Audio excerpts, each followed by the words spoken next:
Naruto সিরিজের শুরুতে কুরামাকে villain হিসেবে দেখা যায়, যে নারুটোর জন্মের সময় তার শরীরের ভেতর বন্দি বা ছিল করা হয়েছিল।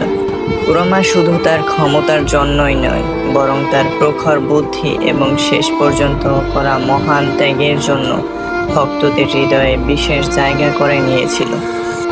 সৃষ্টির শুরুতে তাকে মানুষ ধ্বংসের প্রতীক হিসেবে দেখলেও আসলে তার ভেতরে ছিল গভীর আবেগ ও অভিমান। দীর্ঘ সময় নারুটোর সাথে থাকার ফলে এবং নারুটোর অটল বিশ্বাসের কারণে কুরামার মন পরিবর্তন হতে থাকে। এক পর্যায়ে সে নারুটোর সবচেয়ে কাছের বন্ধু ও বিশ্বস্ত সহযোদ্ধা হয়ে ওঠে।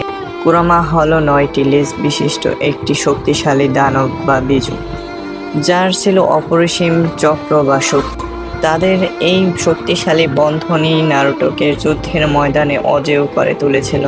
তার চলে যাওয়ার দৃশ্যটি অ্যানিমে জগতের অন্যতম আবেগঘন একটি মুহূর্ত হিসেবে পরিচিত, যা আমরা আজও ভুলতে পারিনি। বন্ধুরা, তোমরা যদি এরকম ভিডিও আরো দেখতে চাও তাহলে এই চ্যানেলটি সাবস্ক্রাইব করো।